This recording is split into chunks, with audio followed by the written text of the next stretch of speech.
Thank you.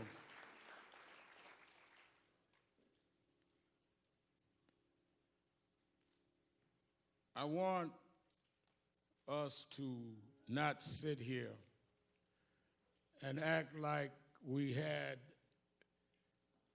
a funeral on the schedule.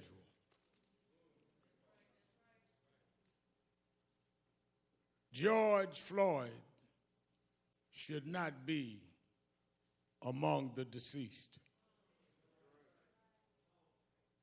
He did not die of common health conditions. He died of a common American criminal justice malfunction.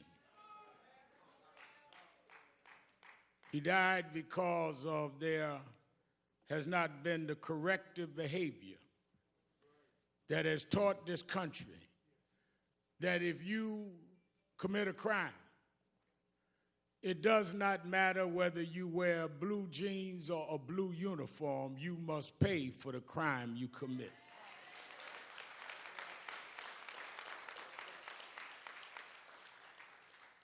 So it is not a normal funeral.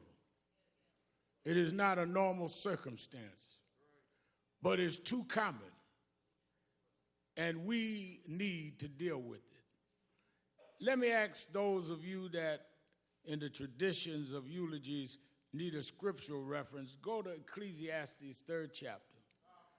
First verse says, to everything there is a time and a purpose and season under the heavens. I'm going to leave it there. I saw somebody standing in front of a church the other day had been boarded up as a result of violence, held the Bible in his hand. I've been preaching since I was a little boy. I never seen anyone hold a Bible like that, but I'll leave that alone.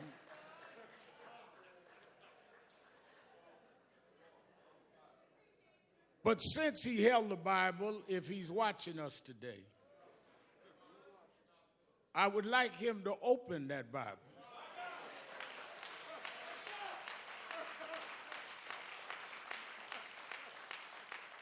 And I'd like him to read Ecclesiastes 3.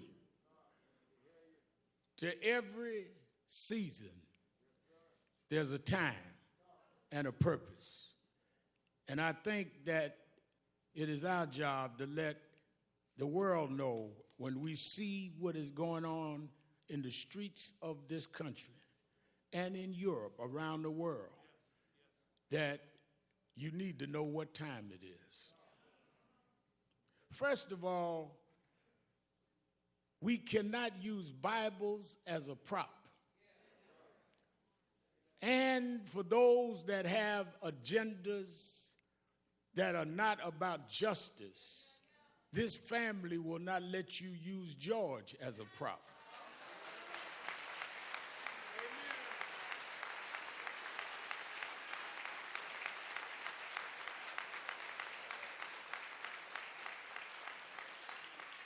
If you want to get your stuff off, don't use him. Let us stand for what is right. Because when I got the call from Attorney Crump, and usually when he calls me, it's not to find out how I'm doing. It's usually because something happened that he wants National Action Network and I to get involved. And he explained to me what was happening with this case. And I'd already heard about it in the media. And immediately I said, well, let me know what you want me to do. He said, whatever you need to do. One of the things, Martin, that I've always had to deal with is critics would say, all Al Sharpton wants is publicity. Well, that's exactly what I want. Because nobody calls me to keep a secret. People call me to blow up issues that nobody else will deal with. I'm the blow-up man, and I don't apologize for that. because you get away too much with hiding things. Honey has talked about y'all putting clothes in the oven to have your clothes dried. Well, I didn't grow up in the third world, but I grew up in third ward. I grew up in Brownsville, and we had roaches. Now, I know Kevin Hart and some of the rich Hollywood folk here don't know what roaches are, but we had roaches, ludicrous. And one thing I found out about roaches is that if you keep the light off, if you're in the dark, a roach will pull up to your dinner table and have a 5-course meal. So I learned that one of the ways to deal with roaches is if you cut the light on, I could run them roaches and track them down. And I've spent all my life chasing roaches all over this country.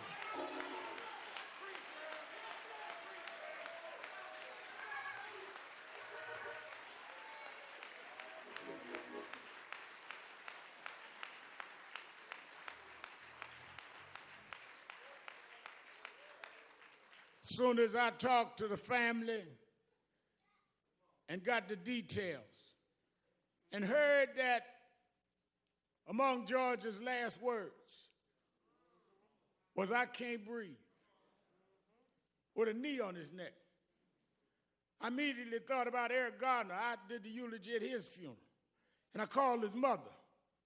And I said, "I know we are not going out because of the coronavirus, but this is so much like Eric.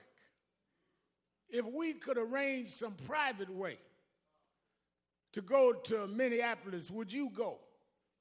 And she said, "Reb Mal, I'm already packing. Let me know." Tyler Perry said, "I'll give the families, the plane, whatever y'all need, because this is wrong." Robert Smith said, "Don't worry about the funeral costs."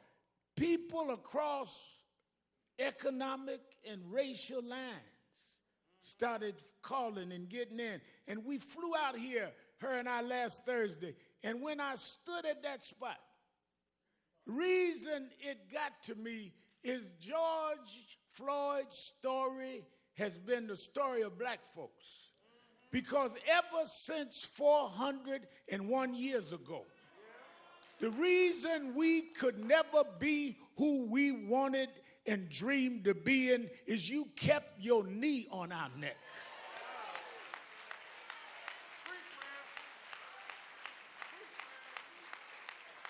We were smarter than the underfunded schools you put us in, but you had your knee on our neck. We could run corporations and not hustle in the street, but you had your knee on our neck. We had creative skills. We could do whatever anybody else could do, but we couldn't get your knee off our neck. What happened to Floyd happens every day in this country, in education, in health services, and in every area of American life. It's time for us to stand up in George's name and say, "Get your knee off our necks."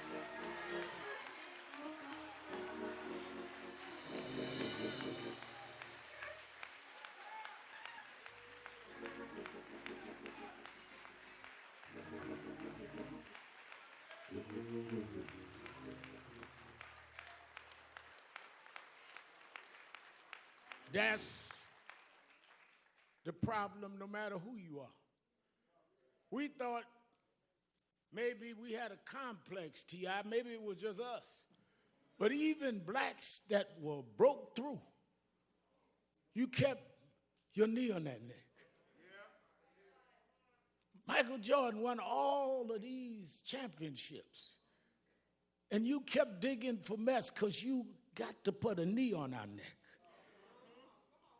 White housewives would run home to see a black woman on TV named Oprah Winfrey, and you mess with her because you just can't take your knee off our neck. Man comes out of a single-parent home, educates himself, and rises up and becomes the president of the United States. And you ask him for his birth certificate because you can't take your knee off our neck. The reason why we're marching all over the world is we were like George. We couldn't breathe, not because there was something wrong with our lungs, but you wouldn't take your knee off our neck. We don't want no favors. Just get up off of us, and we can be and do whatever we can be.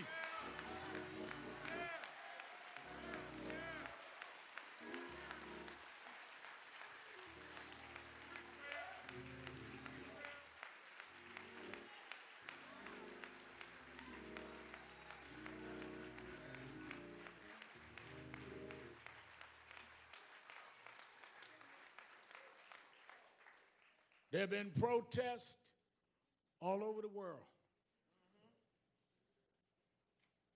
Some have looted and done other things. And none of us in this family condones looting or violence. But the thing I want us to be real cognizant of is there's a difference between those calling for peace and those calling for quiet.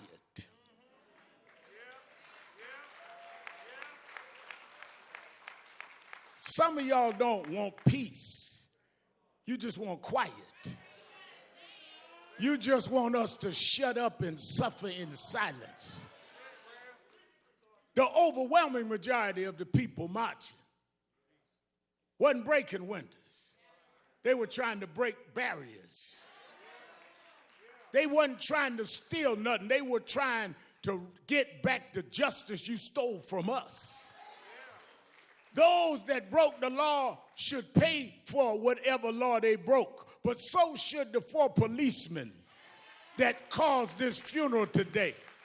We don't have a problem denouncing violence, Mr. Governor. We don't have a problem, Mr. Mayor, denouncing looting. But it seems like some in the criminal justice system have a problem looking at a tape and knowing there's probable cause, and it takes a long time for you to go and do what you see that you need to do.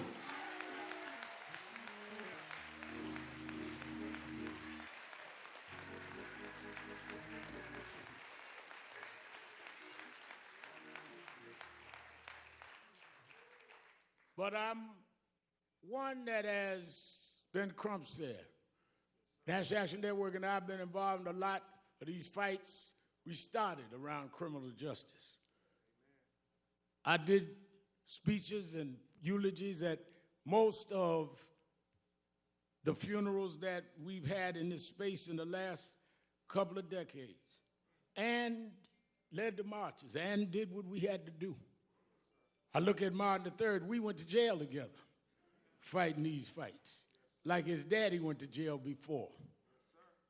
But I'm more hopeful today than ever.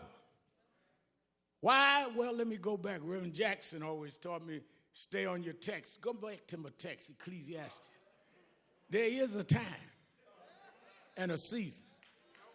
And when I looked this time and saw marches where in some cases young whites outnumbered the blacks marching, I know that it's a different time and a different season.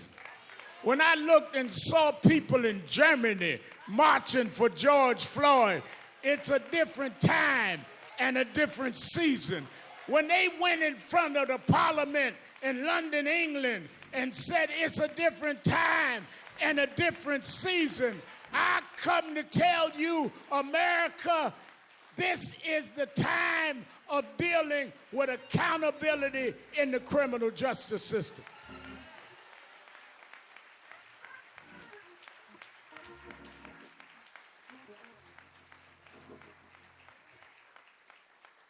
Stephen, years ago, I went to march. And I remember a young white lady looked me right in the face and said, "Nigga, go home."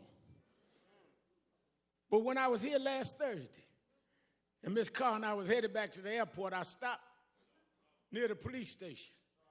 And as I was talking to a reporter, a young white girl, she didn't look no older than 11 years old. She tagged my suit jacket. And I looked around and I braced myself. And she looked at me and said, "No justice, no peace."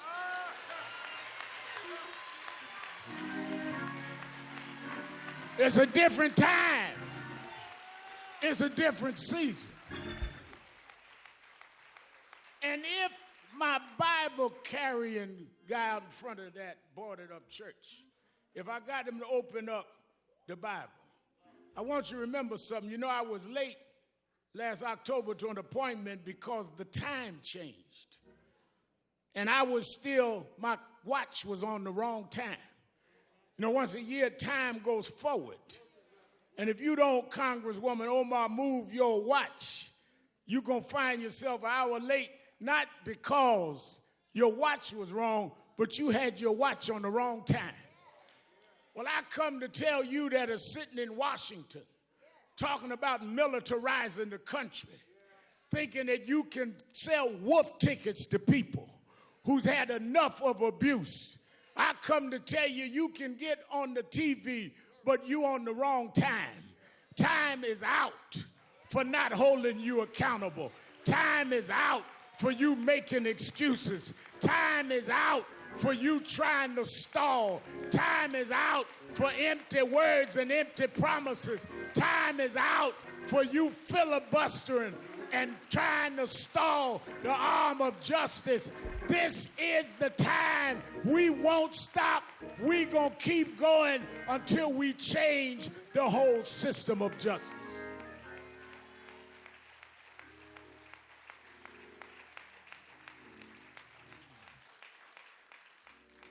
Our organizations have called this a day of mourning.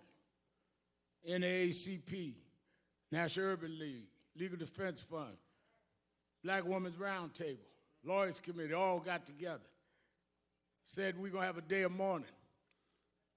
But then we're going to come out this day of mourning because as some of our experts, Sherilyn Eiffel and others that know the legal field, have outlined a legal process that we must enforce, everything from residency to dealing with police backgrounds not being hidden. I talked to Governor Andrew Cuomo today in New York. He says we got to change 50A where the backgrounds are stopped of policemen. We need to know if they stop you, they find out everything you ever did. Why don't we know when policemen have a pattern?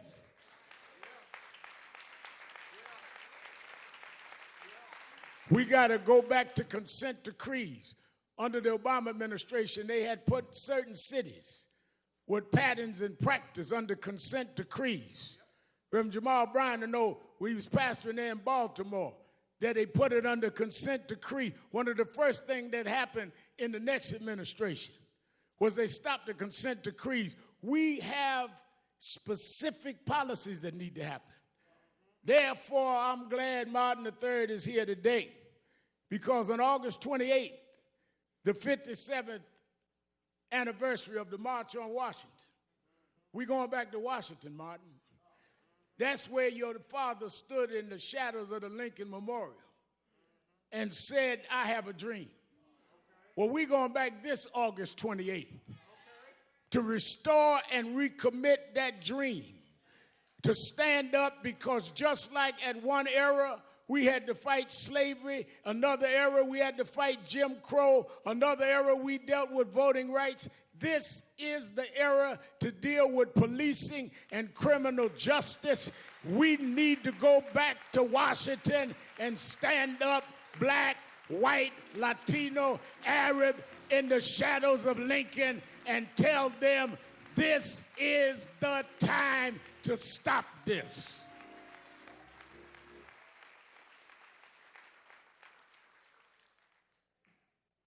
We Martin and I talked about this. I've asked Reverend Bryant to get the faith leaders together. I talked Randy Weingart about the labor leaders. Oh no, we're going to organize in the next couple of months in every region. Not only for a march, but for a new process. And it's going to be led by the Floyd family. And it's going to be led by the Garner family. And it's going to be led by those families that have suffered this and knows the pain and knows what it is to be neglected. And it's going to be getting us ready to vote not just for who's going to be in the White House, but the State House and the city councils that allow these policing measures to go unquestioned. We are going to change the time. Let me say this to the family who has shown such great grace and real level and balanced thinking. And that's why I want them to help lead this. And I think one of the greatest thinkers of our time, Dr. Michael Eric Dyson, I've asked come and speak. We need to break down, because y'all don't know what time it is. Y'all are operating like it's yesterday. And the reason y'all late catching up to what these protests means is because you didn't turn your clock forward. Talking about make America great. Great for who and great when? We're going to make America great for everybody for the first time.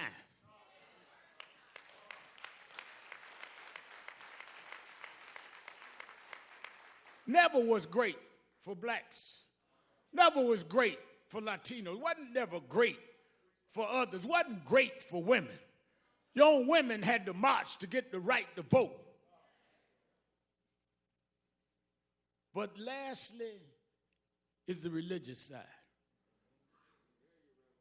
I was reading and kept thinking about how I was a little embarrassed, because when I heard that George, at this point of suffering this brutal attack, called for his mama, I said to Attorney Crump, I said, well, I appreciate talking to his brothers and them on the phone, but I want to talk to his mother. He said his mother passed. I said his mother passed, but he was calling for his mother. And I thought about it because I was raised by a single mother. And sometimes the only thing between us and our conditions was our mothers. Sometimes the only thing that we had that would take danger away was our mothers. The only ones that would make sure the food was on the table was our mother. I know why George was calling for mama. But then as I had got that all placed in my mind, and I realized why I was always calling her. My mother died 8 years ago, but I still try to talk to her. Sometimes just dial a cell phone to hear the voicemail of her phone that I never cut off. I still want to reach out to mama. But talking to Quincy last night, one of his 5 children, Quincy said, you know, I was thinking maybe he was calling his mother, because at the point that he was dying, his mother was stretching her hands out, saying, come on, George, I'll welcome you where the wicked will cease from troubling, where the weary will be at rest. There's a place where police don't put knees on you, George. There's a place that prosecutors don't drag their feet. Maybe mama said, come on, George. There's a God that still sits high, but he looks down low, and he'll make a way out of no way. This God is still on the throne. The reason we can fight, I don't care who's in the White House, there is another house that said if we'll fight, he'll fight our battles. If we stand up, he'll hold us up. So as we leave here today, I say to this family, I know that years ago we told them, Reverend Jackson told us, keep hope alive. Yeah. Then I know that President Obama wrote a book about hope. But I want you to know in my life, There's times that I lost hope. Things can happen like this that'll dash your hope. But there's something that is sister to hope called faith. Faith is the substance of things hoped for, the evidence of things unseen. Faith is when you got a pile of bills and no money, but you say he will provide all of my needs. Faith is when you got no medicine in the cabinet and you're sick in your body, but you say he's a doctor that never lost a patient and he'll dry tears from my eyes. Faith is when your friends walk out, when your loved ones turn their back, but you say, I don't believe he brought me this far to leave me now. We didn't come this far by luck. We didn't come this far by some fate. We come this far by faith, leaning on the Lord, trusting in his holy word. He never failed me yet. From the outhouse to the White House, we come a long way. God will, God shall, God will, God always has. He'll make a way for his children. Go on home, George. Get your rest, George. You changed the world, George. We're going to keep marching, George. We're going to keep fighting, George. We done turned the clock, George. We're going forward, George. Time out. Time out. Time out.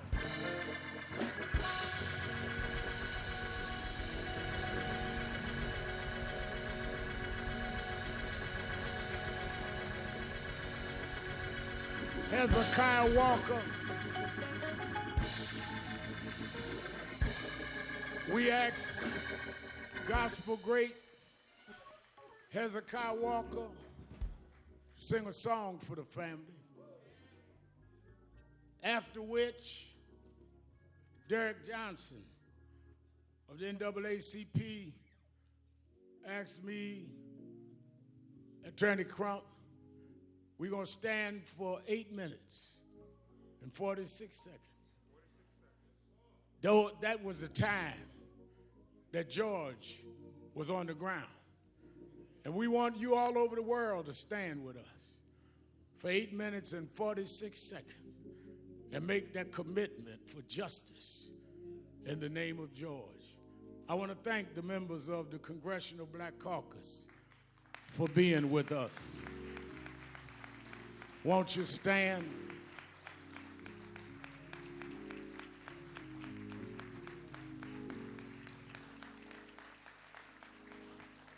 I want to thank the son and heir and co-convener, Dr. Martin Luther King III, for being with us.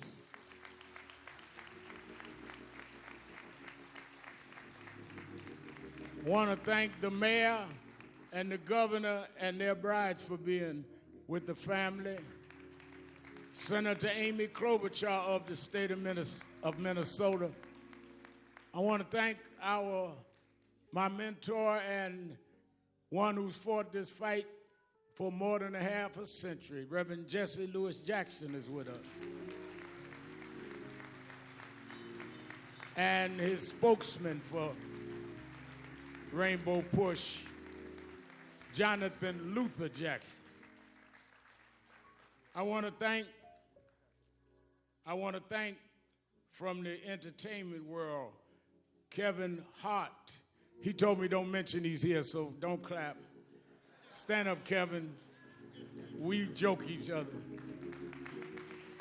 Brother, beloved, stand up, brother Ludacris.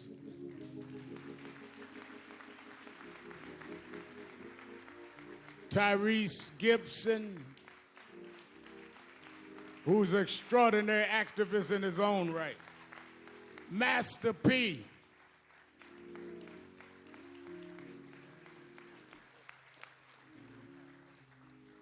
The one and only, the creative genius, Will Packard, is with us today.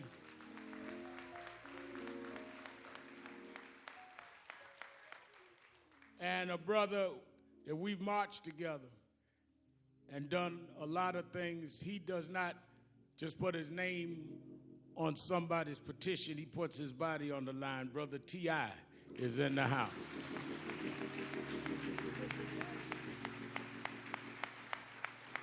I want this brother's one of the greatest gospel singers alive. Is Tiffany here? Oh, wait a minute. I didn't want to announce and say I embarrassed her. Let me tell you something. One of the most popular, outstanding artists that is also committed. I've read her interview. She think I'm old and don't read stuff, but I do. And she's been committed and saying the right things, and she wanted to be here today. And I was so busy joking with Kevin, I didn't even look at her. Let us welcome our sister beloved, Sister Tiffany Haddish is in the house.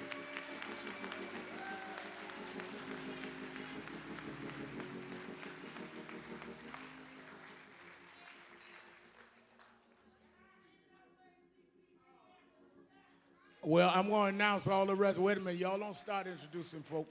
I got them all.